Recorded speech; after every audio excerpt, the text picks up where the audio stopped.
안녕하세요 여러분.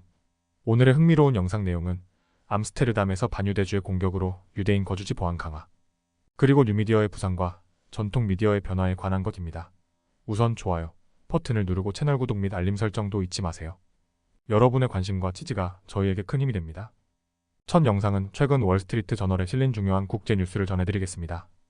암스테르담에서 발생한 반유대주의 공격 사건과 유대인 거주지의 보안이 어떻게 강화되었는지에 대한 이야기입니다.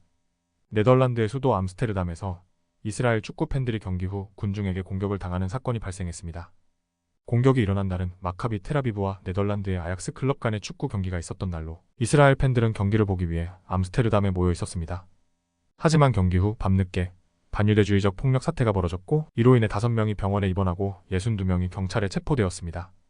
암스테르담 시장 펜케 할세마는 반유대주의 폭력 사태를 강력히 비난했습니다. 할세마 시장에 따르면 스쿠터를 탄 폭도들이 마카비 텔아비브의 지지자들을 추격하고 폭행했으며 이러한 일들은 네덜란드에서 다시는 일어나지 않기를 바란다고 밝혔습니다. 네덜란드 총리 딕 슈프 또한 이 사건에 대해 큰 충격을 받았다고 전하며 이스라엘의 네타냐후 총리에게 가해자들을 기소하겠다고 약속했습니다. 이스라엘 정부 역시 즉각적으로 대응에 나섰습니다. 이스라엘 외무부는 현지에 있는 자국민들에게 피난처에 머물고 유대인 상징물을 보이지 않도록 주의를 요청했습니다. 또한 이스라엘 항공사는 암스테르담에 있는 이스라엘 시민들을 귀국시키기 위한 구조 비행을 제공하기 시작했습니다. 이번 사건은 단순히 암스테르담에서 일어난 폭력 사태로 끝나지 않습니다. 유럽 전역에서 반유대주의 행위가 급증하고 있는 가운데 특히 하마스와 이스라엘 간의 갈등이 심화되면서 이러한 문제는 더욱 부각되고 있습니다.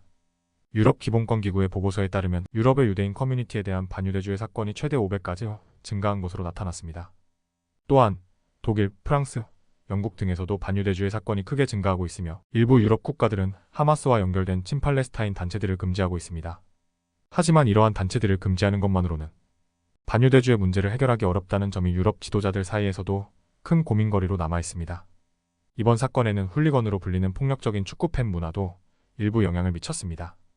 아약스는 암스테르담의 역사적인 유대인 커뮤니티와 연관이 깊은 클럽으로 그 팬들 역시 이스라엘 국기를 흔드는 등의 행위를 자주 합니다. 유럽에서는 종종 축구팬 그룹과 사회적 갈등이 얽혀 폭력 사건이 발생하는 경우가 많으며 네덜란드에서도 이러한 폭력적인 축구팬 문화를 억제하려는 노력이 지속되고 있습니다. 암스테르담의 반유대주의 폭력 사건은 유럽 전역의 반유대주의 문제와 연결되어 있으며 이러한 문제가 앞으로 더 심각해질 가능성이 큽니다. 네덜란드 정부와 유럽 각국은 이번 사건을 계기로 반유대주의에 대해 더욱 강력한 대처를 예고하고 있지만 사회 내에서 반유대주의적 분위기를 없애기 위한 장기적인 노력이 필요해 보입니다. 다음 영상은 월스트리트 저널에 실린 흥미로운 기사를 바탕으로 한 뉴미디어의 부상과 전통 미디어의 변화에 대해 이야기해보려고 합니다. 도널드 트럼프의 2024년 대선 승리와 함께 뉴미디어가 미국의 정치, 담론과 미디어 소비에 어떤 영향을 미치고 있는지 알아보겠습니다. 먼저 최근 뉴미디어가 얼마나 빠르게 성장했는지부터 이야기해볼까요? 미국에서는 팟캐스트와 같은 뉴미디어가 전통적인 TV나 신문과 같은 매체를 점점 대체하고 있습니다. 대표적인 예로 도널드 트럼프가 팟캐스트 조 로건 익스피리언스에 출연한 것을 들 수 있습니다. 트럼프가 로건과 나눈 3시간의 대화는 유튜브에서 4,500만 회 이상 조회되었고 스포티파이에서도 큰 반응을 얻었습니다. 이처럼 새로운 미디어 플랫폼에서 정치적 담론이 이루어지고 미국인들이 더 다양한 매체를 통해 정보를 접하게 되면서 전통 미디어의 영향력은 줄어들고 있습니다.